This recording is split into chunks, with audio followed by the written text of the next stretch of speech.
So these are the parts and the tools that you will need to do this job. Fuel filter change for the diesel TDI. This is a Hengst filter, as you can see. It's an OEM and E87KPD150. You could get another one, a MAN or something like that, but this works fine. With a filter comes a new O-ring that you will install, and then the tools that you'll need is you'll need some gloves, you'll need some kitchen towel, shop towel, something to absorb the diesel. Then you'll need some safety glasses. Then you'll need a flathead screwdriver, ratchet wrench, T30 torque. And if you're going to torque your bolts down at the end to 5 Newton meter, then you have a small torque wrench. And you can use a turkey baster to take out some of the old fuel from the canister. In my case, I'm also going to put in some liquid moly diesel purge, and this will go straight into the canister with the new filter. I'll show you how that's done. This is optional, of course, you don't need this, but it's good to do this every now and then. So as I start this, I'm just going to give it a wipe here, because there's some dust and debris that's up here. I just want to get rid of that. Make sure that doesn't fall in to the canister when I change this filter. My job today is to change the fuel filter of this diesel TDI, and the first thing I need to do is just remove the top here from this canister, and there's 2, 4, 5 of these T30 torque screws that have to be removed.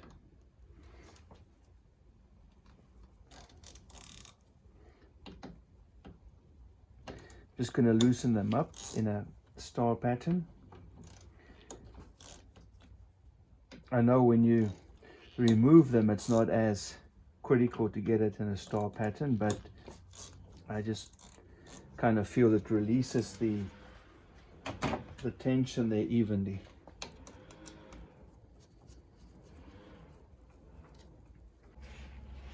The next thing you want to do is put some old sharp rags and paper towels and stuff all around, because there will be some spill of the diesel and you want to protect your car as much as you can.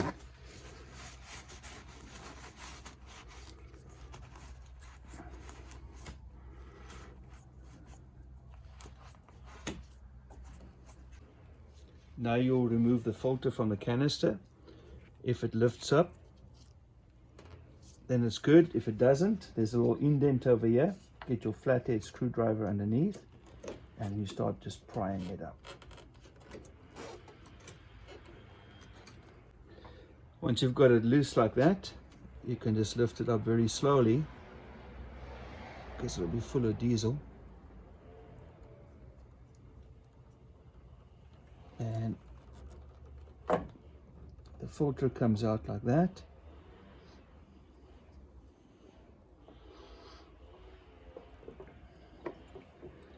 Just lift it up so it can drain out a bit.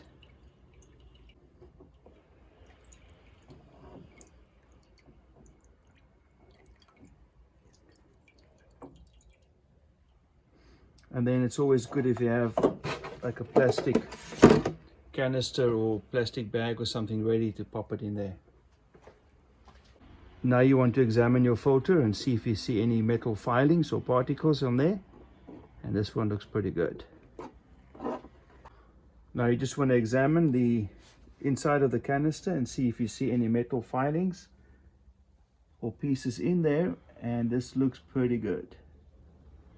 Now you want to remove the old O-ring and just get a small little pick or screwdriver, pop it in, and it comes right off.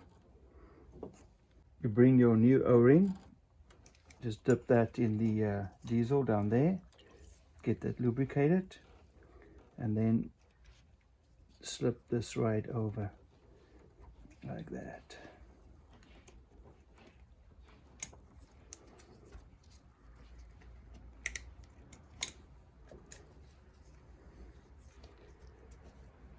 Once you've got that in place, the next step is to take out the old diesel that's in the canister.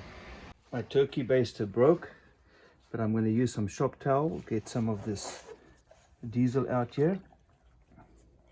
Not everyone takes out the diesel, of course, but I want to put the diesel purge in, so I want to make some room for that.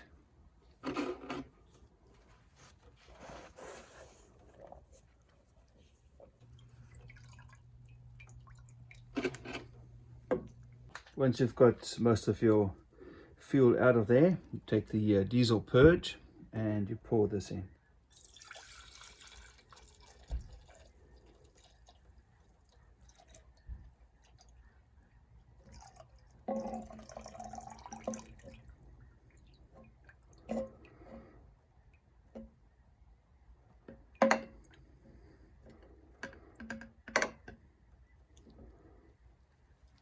So I just emptied the whole canister.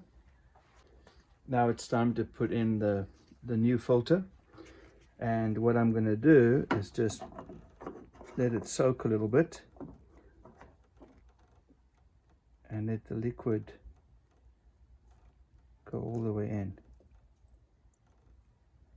Now here's the thing, because I don't have a computer to prime the high pressure fuel pump, I want to get as little air in here as possible, so I'm going to fill it up as much as I can, and it can even spill a little on the sides to try and get the least amount of air in here as possible. So what I'm going to do now is I'm going to put in some diesel, take this to the top.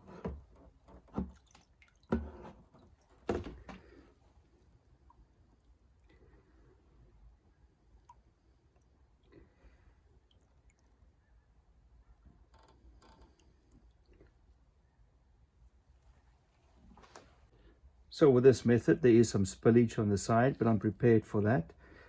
Now you're going to close it up very slowly.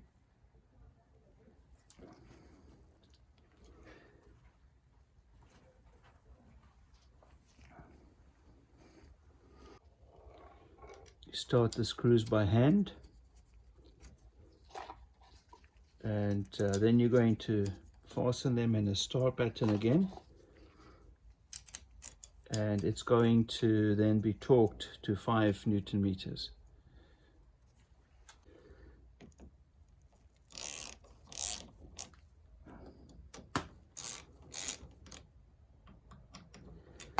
Just take your time with this, don't rush.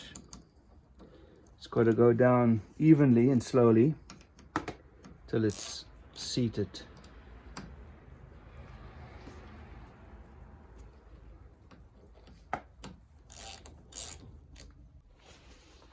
Just before you start her up, you're going to put some fresh paper towels around, just to see if there are any leaks coming out.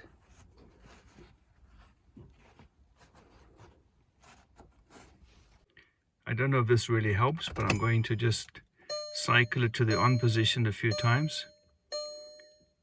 Apparently these Jettas after 2010, they don't actually prime the fuel pump when you put it in the on position like that, but I'm just going to do it anyway because I'm a little bit concerned if it will start or not. Okay, I've had it cycle on a few times, and now's the moment of truth. Let's see if she starts up. Very happy to hear that. Now I just need to check and see if there's any leaks.